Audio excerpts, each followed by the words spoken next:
Hello, everyone, and welcome back to the Self Storage Podcast. I am your host, Scott Meyers, and we have a very special guest today. It is David Perlleshi from Franklin Street. David, welcome back.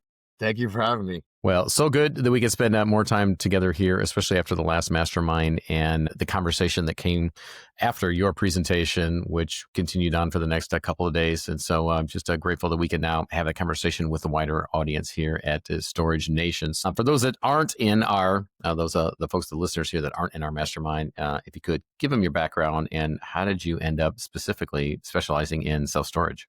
Yeah, great question. Scott, thanks for having me. This is a wonderful opportunity and we really appreciate it. Of course. So the way that we got involved, or the way I got involved in the storage industry, was from the principal side. The way that we got in the business was by acquiring self-storage properties in the Carolinas. That was back in 2016. So we were a small private equity, or really a family office based out of New York City. And we were identifying opportunities in the Carolinas. And we identified about 13 properties over the course of my 4 years over there. And every property had a mom and pop owner operators of each facility there. And there was an expansion component and a heavy value add component on every single deal.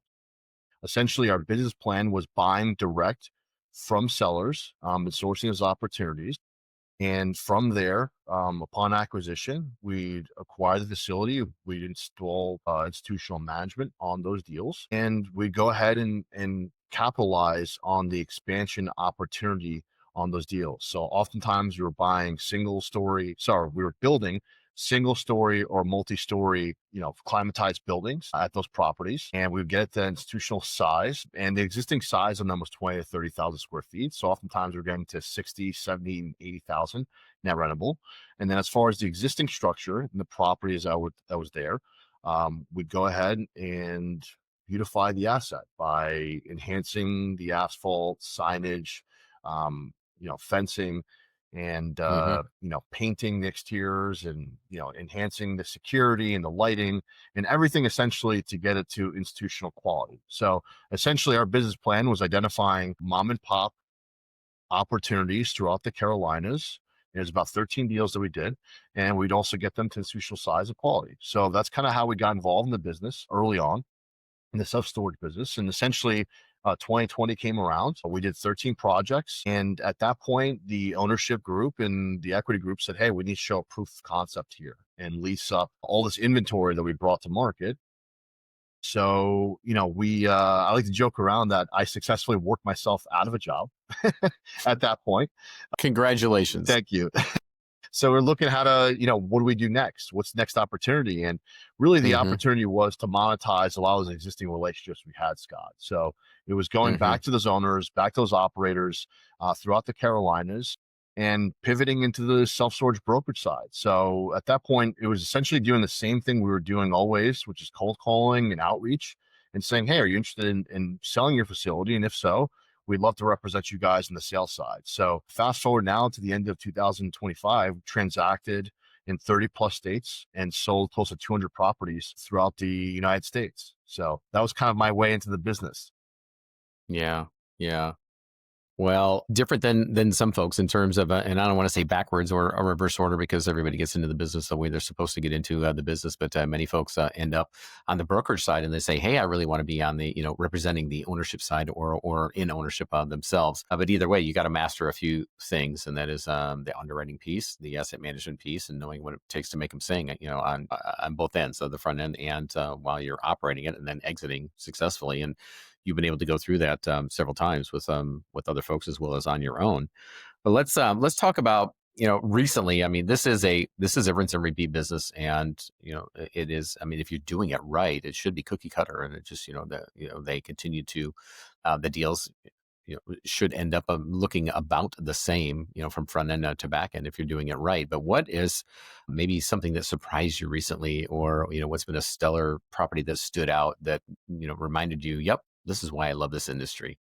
Yeah, that's a great question, Scott. I mean, what we're seeing just overall across the board is capitulation, right? We've seen that double bottom in the industry right now. It's been coupled with a few things, right? It's been with the current state of the economy. It's been the rising interest rates. A lot of it's been the oversupply that's really kind of rushed into these markets throughout, specifically really throughout the Southeast. And we're in a situation now where we've seen values really decrease across most MSAs, most parts of the country. And again, like I mentioned, it's been coupled with, interest rates, people not moving, and just the amount of supply that's been delivered to the markets. I think one thing that people are not talking about enough in our industry is how valuable the tenants are that are buying and selling homes, right? Buying and selling Hmm. homes. And that's Yep. what fuels our industry. Some people say it's 10 or 15% of our tenant base. Others say it's 30 to 40%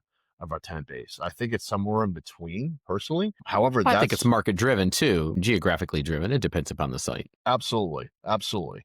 And I think that's one thing where I've seen it's been really exciting for me, especially on the brokerage side, is that now we're seeing values back at 2016, 17, 18 values based on where things are trading at right now. So I think for me, that's been a very exciting thing.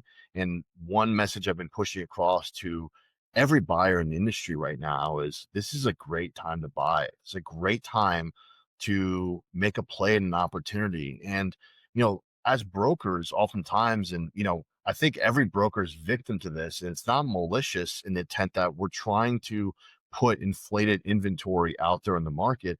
It's just that we're not sure sometimes of what the value of these facilities are. So we're putting these values out there. We're putting these deals priced at where we think they're going to transact because the sold comparable data that we have is from 3, 4, 5 years ago. And in reality, a lot of that data doesn't really make sense and reflect on what's happening right now in the given market.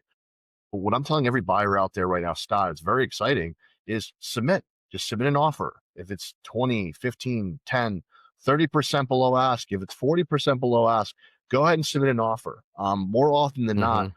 we have sellers who are willing to meet the market. And I think the biggest shift for us in the brokerage side of the business is, we're trying to find motivated sellers out there right now. Hmm. So, let's just say, for instance, you're calling me and you're saying, "Hey, David, I'm interested in selling my self storage opportunity." The first question I'm going to ask you, Scott, is why are you looking to sell? And if you don't give me an answer um, that makes any sense, then you're Hmm. not a motivated seller. Now, if you're like, "Hey, I'm Hmm. looking to retire, I'm looking to, Hmm. partnership dissolution, and my partner wants out of the business," or "Hey, there's a life event that's taking place that's Hmm. forcing you to sell," or there might be an opportunity where it's like, "Hey, I'm chasing this other opportunity that's closer to my home, and I need the funds to 1031 to this Hmm. opportunity." Now there's real motivation there, right? You're a Hmm. motivated seller at that point. And I think what the market is looking Hmm. for right now is true motivation. Now, if you're looking for, just testing the market, this isn't the time to go ahead and test the market for opportunities right now or seeing the type of Hmm. offers you're going to get because they're probably not that attractive. However, if you're a Hmm. motivated seller, that's what buyers are looking for in the market. And that's for me what's been very exciting as of late. And so, it's interesting, David. I can talk to you as a broker as well as other brokers and ask this question, and I can ask it of self storage investors that are currently in the market that have properties, folks that are looking to get in or looking to grow, and I'm going to get different answers. So the question is, it's multiple choice or add your own, fill in the blank. Would you define this market as hot, cooling, fragmented, competitive? I mean, if you could put a label on it, how would you define this market? And you can't say confusing. You have to take a stand on something. I would say it's a selective market. And I Hmm. think buyers are very discerning right now as far as the Hmm. opportunities out there. They want everything to check every box. And as they should. Hmm. There's been a lot of things that's happened in the market over the course of the last 3 years that have really rocked investments in a lot of ways. And I'd say the number one thing right now where buyers have been the most sensitive to is incoming supply. Who's expanding, Hmm. who's building those given markets. So I'd say right now, as far as the market as a whole, I would use the word as selective. Buyers are being very selective with Yeah. opportunities. Now, if you have a property in a if you have a property in a primary market right now that's fully stabilized, institutional size, that's as hot as ever. You're getting competitive offers. You're getting 20, 30, 40 bids and opportunities like that. Same thing in secondary Mhm. markets. If you have a stabilized property in those markets, now where we've seen the markets where buyers have been the most selective right now is when you start entering the tertiary markets. And when you get into tertiary Mhm. markets, once you kind of start getting into the sub-institutional size, that's where we've seen Mhm. the most, the biggest cap rate expansion right now, where buyers have been really sensitive to those opportunities and not aggressively pursuing those deals right now. Well, that was going to be my next question is, what do you see? What's moving right now? Stabilized, obviously, but then either rank them or speak to value add versus lease up versus, mom and pop, which is, similar, to a value add. How would you rank what is most popular right now from either an investor appetite and or what's getting across the finish line that the lenders are looking at as well? Yeah, I think on the investor appetite and the buyer side, mostly what they're looking for is stabilized inventory. They really want the stabilized inventory. Unfortunately, what we're seeing on the sales side and on the broker side, the inventory out there, it's a combination of things, right? I think a lot of the stuff we're seeing right Mm-hmm. now is some CO inventory. We're seeing lease up inventory, or we're seeing Mm-hmm. inventory that is probably a year or two away from stabilization. And there's, maybe there's equity pressure or debt pressure Mm-hmm. causing them to bring Yeah. those deals to market. I'd say right now, as far as the opportunities we're seeing on the market, we're seeing a lot Mm-hmm. more of the stalled lease ups or early lease up Mm-hmm. opportunities right now is most of the inventory that we're seeing.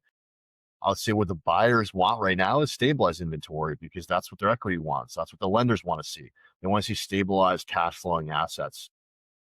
Yeah. And I get that was going to be my next follow-up question. So thanks for making it easy on me. And that is, is that being driven by, the equity and the debt? Because as an investor, I'm always looking for lease up. I want the value add. I want more meat on the bone. I'm not looking for something that's stabilized because I don't find yield, and it's harder for me to be able to get the returns from my private equity or my own internal, yield thresholds that I'm trying to achieve.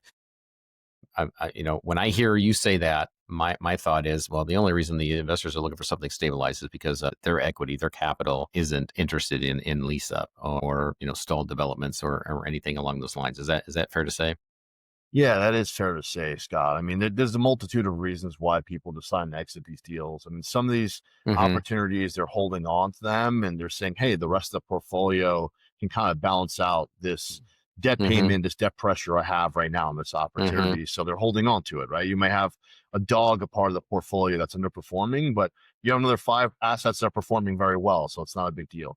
I think what we're seeing right now is operators saying, "Hey, we probably bit off a little bit more than we could chew in this market," and Yeah. retracting a little bit. Where I think in 2021, 2022, we saw this buying spree in all these markets across the United States, where maybe a lot of these operators had no experience in these given markets, and maybe they had no Mm-hmm. business investing in opportunities in these markets, where they thought, "Hey, we can build." A portfolio of 3 or 5 or 7 assets in this MSA. And in reality, they probably bit off more than they could chew in those markets. So you're seeing a lot of Mm-hmm. these operators right now retract a little bit and say, hey, we understand that we don't want to be in this market and we only have one asset in this market. And this is the dog of the portfolio because we're not getting economies of scale here. And they're looking to exit those opportunities. So I think it's a combination of things. It's definitely equity. Mm-hmm. It's definitely the debt pressure they're getting. But I also think they're being a Mm-hmm. lot more selective as far as opportunities and markets they want to expand onto. So speaking of 2021 and 2022, where would you say the market is now? Are sellers' expectations in line with reality and or the market where it is currently, or is there still a disconnect in your mind? I still think there's a disconnect. I think that the bridge is closing a bit and the gap is closing in that sense. We are seeing a lot of sellers come to reality now, and Mhm. coming to meet the market. And I think that's where, as brokers, we have to encourage our clients, and really specifically the buyer clients in submitting offers. Because at the end of the Mhm. day, one thing I hate hearing from our brokerage industry and my broker colleagues is hearing the word, the term lowball offer. And at the end of the Mhm. day, we don't Mhm. really know if it's a lowball offer or not. Like, hey, if there's Mhm. a credible group that has opportunities or owns assets in that given market and they're submitting an offer, Mhm. I don't think it's a lowball offer. That's Mhm. probably a Mhm. market offer. Yeah. And Yeah. at the end of the day, I think it's more of perception and Yeah. how to Of course. position these offers to clients where, you know, the reality is, yeah, the values of your deals, Scott, might be worth less than they were worth in 2021 and Mhm. 2022, but are they worth less than when you bought them 10 or 15 years ago? So Mhm. I think it's on us a little bit as brokers to recalibrate expectations Mhm. and perceptions and be honest with our clients as far as where the market reality is right now versus just testing the market. So, okay, then I hope you accept the challenge. You're pricing the market. So tell me, what trends are you seeing between cap rates, interest rates, and then pricing behavior, given the fact that it is, if folks are pricing these based upon the broker's recommendations, what are some of the trends you're seeing between those interest rates, cap rates, and then the pricing behavior in the market today? It's really hard to say. I mean, based on the market, it all changes, right? Based on price per square foot, based on cap rates, depending on where you are on the lease up side of the deal. I mean, what I'm telling clients right now is, try and look at opportunities based on a price per pound, right? Price per foot. Yeah. And if it makes Yeah. sense as far as your portfolio, go ahead and buy that opportunity, right? A lot of people have bought opportunities in markets where, let's just say they bought deals for $100 a foot and they might be paying a Mm-hmm. premium on this upcoming opportunity where they're paying 130 a Mm-hmm. foot. Well, if you take that and you spread it across on 3 acquisitions over the last 5 years, you've probably done pretty well across the board in terms Mm-hmm. of a price per Mm-hmm. foot across the entire portfolio. Mm-hmm. So where you're like, yeah, you might be overpaying for an opportunity right now, but in terms of the economies of scale and where you'll be scaling up to in that given market, you've done very well as far as the acquisition opportunity as a whole, instead of just looking at that one deal. So what we're Yeah. telling clients right now is, try and be very selective as far as the opportunities. Try and look at deals and based on a price per square foot. And if the deal pencils and makes sense for you guys, go ahead and submit an offer. But just go ahead and submit offers, regardless of where they're Mm-hmm. coming in, because at the end of the day, as a broker, I can only tell a client and advise them, what I'm seeing right now, where offers are trickling in at, but the market speaks as far as when the offers actually come in. So, David, help me help you. What, in your eyes, separates a good buyer from a great buyer? So I think what separates a good buyer from a great buyer is just being prepared. Being prepared when you submit an LOI. Mm-hmm. And LOI is, I think this is one thing, Scott, in the brokerage space and the buyer space. I mean, I think everybody takes pride in what they do day to day, Mm-hmm. but being fully prepared. There's a pre-qualification letter you can offer. There's a bank letter with a bank that you've done financing Mm-hmm. with that you can offer. I tell buyers every single time, whether it's a paragraph or a one pager, please provide some background information on yourself or the group that's buying that opportunity. That's always very helpful when submitting an Yep. LOI, just getting some background information as far as who you are and the business you've done and what you own. So I think just being very prepared, having, Mm-hmm. the PSA started as quickly as possible, right? Like having Yep. a draft PSA available. And it could be something as boilerplate as possible, right? And it doesn't need to be where like you go Yeah. back to your attorney every single time you have a deal under contract or sorry, under LOI for that matter, then starting from scratch. I think offering something early on with like an LOI and offering a buyer background. And when you're close to getting that Mm-hmm. deal under contract, like, hey, here's a boilerplate PSA that we always use. So just try to make it as seamless as possible on both the buyer side and the broker side to have the seller say yes, I want to transact with this person. Mm-hmm. So I think oftentimes that's the one thing where I think the transaction can kind of go awry or get off the rails a little bit, Scott, where there's Mm-hmm. difficulty happening and it's tough negotiations. And I think Mm-hmm. as a whole, we always want to make things as easy as possible. So Mm-hmm. try to ask less questions that are that are more obvious, and trying Yep. to know that try and show that you know what you're doing, and trying to act accordingly as far as like, hey, like we are going to make this as easy as possible and make this transaction seamless for everyone. Mm-hmm. All right. So on the seller side, what is the number one thing they do wrong when preparing to list their facility? So I think the number one thing that they do wrong is deciding at that moment if they want to sell. And I always tell sellers this all the time, doing doing a valuation and deciding to sell your deal is essentially like a doctor checkup. And we call it internally, a broker opinion of value or evaluation. And everybody goes to the yearly doctor checkup, right? You want to make sure your blood levels are in line, make sure, everything feels right. And same thing with your self-storage asset. Go to your broker and ask for doing an updated valuation, an updated broker opinion of value, or what we call VOV internally. So I would say Mm-hmm. doing that always, and just kind of having an idea of where your asset is. And then if you are planning on selling in 6 months or 9 months or 12 months from now, advising your broker that you trust, that you work with in the past, and saying, hey, I would like to prepare my deal for a sale in Q2 of 2026. What do I need to do to prepare for that? And then at that point, we could get together and we can go through, a DD checklist and understanding where there's areas of the property where that could see some improvement, where you can go ahead and add value to the deal. And maybe there's some meat on the bone there where you're not capitalizing on, where it can extract some money for you when going to Mm-hmm. market. So I think right now where people sellers can really do a good job is engaging with their brokers, figuring out the timeline of when they decide to sell and preparing for that Mm-hmm. sale, right? And I Mm-hmm. think there's always a scramble when it's time to go to market, and it doesn't need to be a scramble. There could be a Mm-hmm. methodology behind it and a strategy behind when going to market and the timing the market correctly, as far as when bringing a Mm-hmm. deal is. And one thing I always tell my clients is we want to have all of our ducks in a row. We want to have our DD materials, right? It's good to have your most recent reports in the last month, but it's also good to have the previous year's reports. It's always good to have previous P&Ls and Mm-hmm. monthly Mm-hmm. reports as well for the last year, 2 years, and being able to have a DD file and essentially just a file in general that shows the performance of the property over the course of the last 2 or 3 years. So you have it all there for yourself. You have it there for the buyers. You have it there for the lenders, so they can quickly look at it and say, hey, this is a financeable deal, and this is a deal I can raise equity for quickly.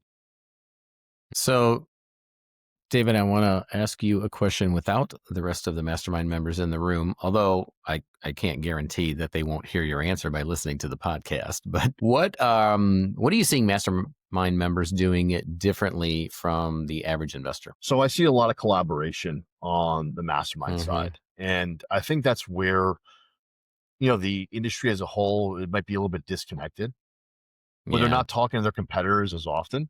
And I think that's like the word that they use is like, hey, like these are my competitors. Why would Mm-hmm. I collaborate? Why would I talk to them? Why would I deal with them in any capacity? Where I think the mastermind members have a different approach to how they're handling their business and looking at the business.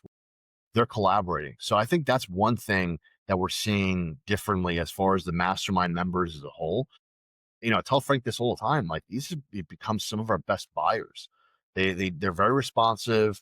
They act appropriately, and they're really respectful of your time. And they're all talking to each other. They all understand how to do deals and how to underwrite the deals properly and where to get savings from. And they're doing things in collaboration with one another. So I think that's where the mastermind members, I would say, are Mm-hmm. probably a step ahead of the rest of their competitors in the Mm-hmm. business, where they are collaborating every single day at every meetup, on every call, Mm-hmm. where I think other people in the industry that view their competition as true competitors, they're not talking to them and getting learning anything new, getting the skills, just figuring out how to collaborate and do deals. So I think that's the number one separator in the mastermind members right now, the collaboration that's happening at the masterminds. Yeah. Well, mission accomplished. I mean, that was by design when we put this together, and you and Frank have been a big piece of that because of what we just talked about. You've both given presentations on what the mastermind members can do when preparing to buy a facility and working with brokers, as well as how to list a facility. So for the things that you just mentioned, and going into more in depth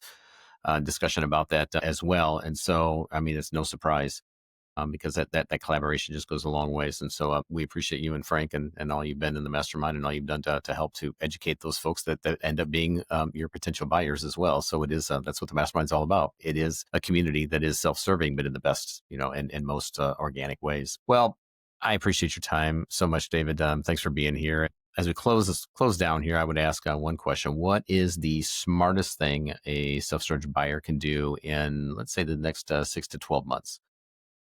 I would say just be decisive and act quickly.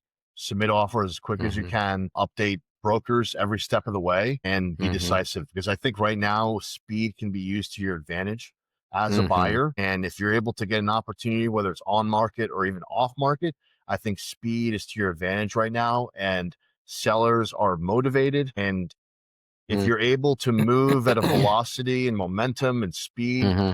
I think you will have deals tied up. I mean, the best deals we've sold in the last 2 to 3 years have been LOIs negotiated in the span of a couple days. And Hmm. I think Hmm. where the process of submitting an offer and getting a counter and then waiting on it for 5 days, a week, 2 weeks isn't a bold strategy and just doesn't work right now. No. I think just acting quickly, responding quickly, countering quickly.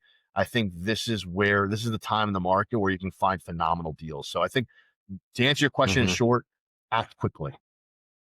Yeah. Yeah. I would say if you want something, if you really want something, then you have to show the ability, improve the ability to perform, because I think the sellers are a lot more discerning these days in terms of who they go into contract with, because they've either had a number of deals fall out from sellers that, or excuse me, buyers that didn't have their financing lined up, or a team, or just the ability to, like you said, get back and get their due diligence done or negotiate an LOI. And then, secondly, is they don't want it to go into contract and then have it fall back out and make the property look like it's stale and like there's something wrong with it, like it fell out of due diligence because there was something wrong with it. So our buyers are being very much more discerning, and we're seeing LOIs basically handling all of the negotiations and then going under contract in a shorter amount of time frame. That's one of the changes that I've seen in the market these days. Nobody wants to commit fully. They'll get engaged. They'll march down the path, both buyer and sellers, but they're going to march a lot further down with less assurance, and until they get to that place where then they're sure, and then it's a short time frame to go under PSA and then closing. All right, my friend, how does Storage Nation get in contact with David Perlleshi? Reach out to me.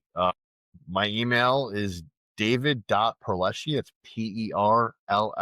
PERLLESHI at franklinst.com. So feel free to email me Hmm. anytime.